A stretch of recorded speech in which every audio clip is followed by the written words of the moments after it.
Bapak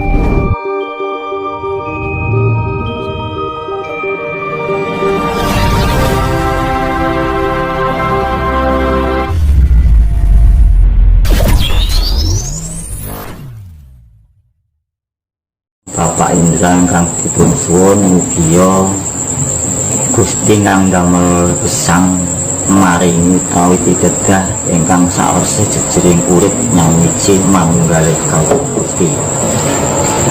Sekawit ngaten, para urip sedaya ingkang nyandang gesang sakmenika sampun kelangan lacak bab mengenai masalah kejawen ingkang sejatosipun Jawa ingkang jawata.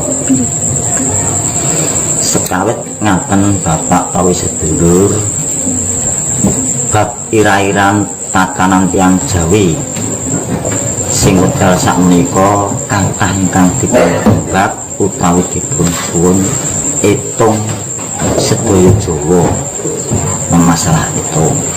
Nek masalah sing ping silsilah saking Trah Ratu Cuplik sekedhik saking Jawa Timur mengenai saking Ratu utawi kerajaan Sri Aji Jayabaya Kediri ingkang sampun rumiyin nggelar jajan sakbumi Nuswantara. Sekawit Sri Aji Jayabaya Kediri nika saged ngedalaken utawi saged maringi sekian buku para resi para wiku entene buku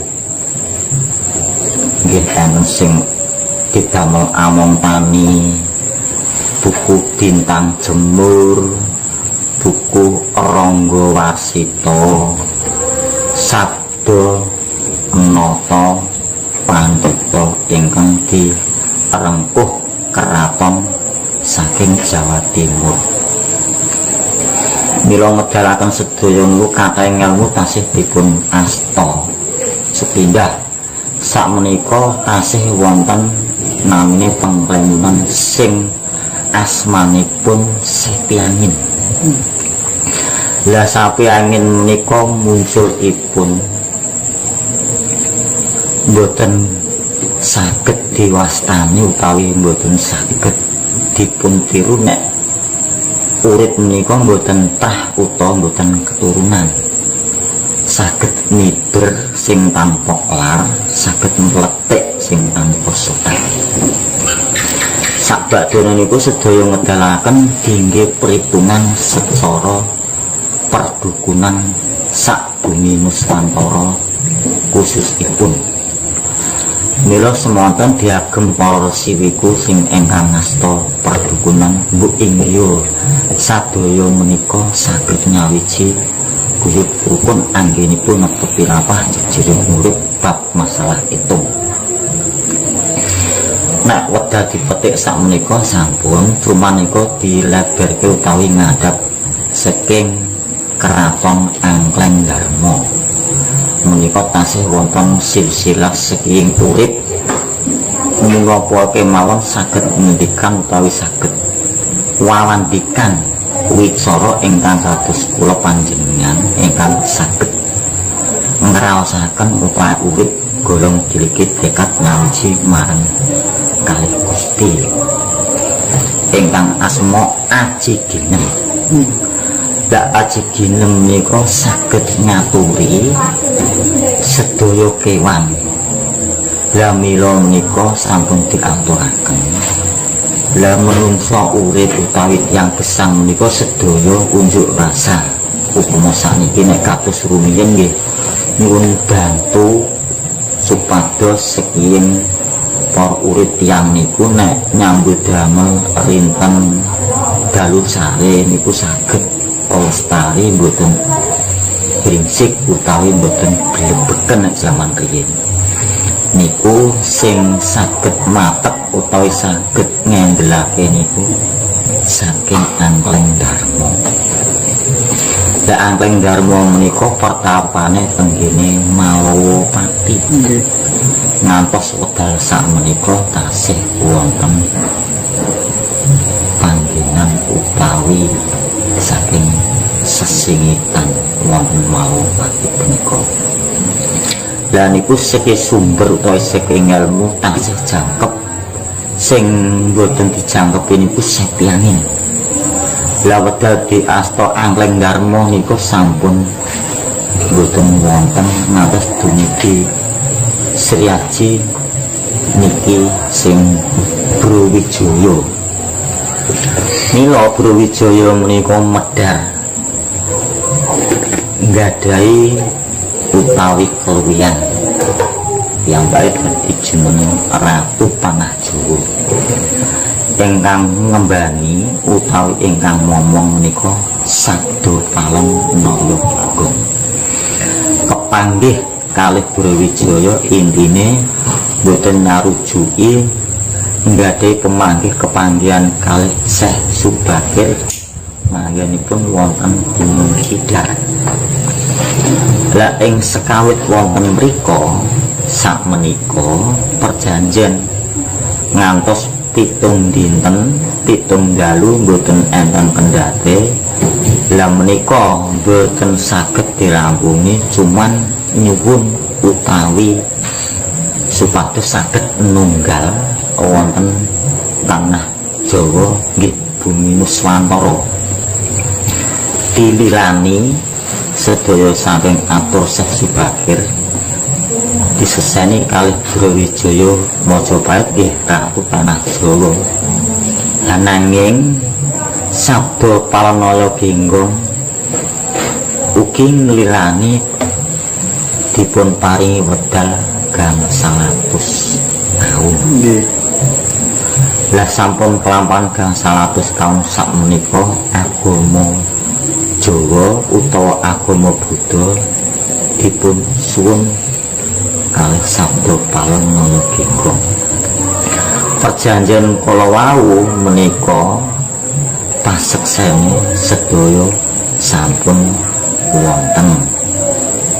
Era-eran menika Sabda Palem menika pun meling janji kalih Brawijaya. Iya Brawijaya, kowe tak ngomong ya ana yaene. Saiki tembungem amarga sangka keturunan sing duk nalika labuh-labuhe saking Bupati Tuban diparingi estri kanggo Bupati jaman rikala rumiyin ngantos mbabaraken putra kakung ing wedal rumiyin saking era sejarah asmane Kasan. Lah menika sampun adewasa piyambake niku pinicitrah keturunan saking leluhur kraton didukung para wali para sunan yang nyuwun pelungguhan utawi nyuwun panggonan supados saged mranata utawa mrangi pisaken dipun dukung para wali para sunan wau. Lah sakmenika nggadahi pinyuwunan sing diaturi kalih Brawijaya wonten Demak Bintara disebut Kasultanan. Lah sampun diangkat Kasultanan sing ratu sing bupati saking Tuban saking Bombong Seneng putra menika saged jumeneng Kasultanan Demak Bintara diwisuda para wali para sunan dados Raden Patah. Nggih. Lah sakmenika Raden Patah pun jumeneng dadi ratu utawa sultan ning Demak Bintara. Tapi paseksene niku wau sing esa mlebu tanah Jawa pun diaturaken kalih Sabda Palem. Piyambake niku mengkrat teng ngene Gunung Merapi mretapa ning sisih arah lor kulon. Lah sing Brawijaya pun nganggo gelar Syekh Sunan Lawu munggah nang pucuke Gunung Lawu dados ratu teng ngene Gunung Lawu ngantos sakmenika. Binjang nek enten nyuwun utawi mbledhose Gunung Lawu sing pertapane Sabda Palem Nayaginggung niku tandha-tandha ajengipun agama Jawa utawa agama Buddha. Sampun dipun lampahi sakmenika sampun mlampah nanging dereng saged manggihi wonten Gunung Lambu. Mangke saged kepanggih nek empun enten tandha sing urip empun padha kocak alam. Intine sing cedhak laut utawa cedhak segara pun diucap kalih jenenge toya. Sak wontene segara Bapak berturut-turut ngantos 2023 niku bertambah ngantos 2020 niku pun gede sangat sepurone lho Bapak. Mbok menawi atur kula kirang plek utawa kirang sepi para sedulur kula uga tiyang biasa mboten nggadhahi menapa-menapa nanging kula jejering urip sampun mituhu utawa dawuh atur.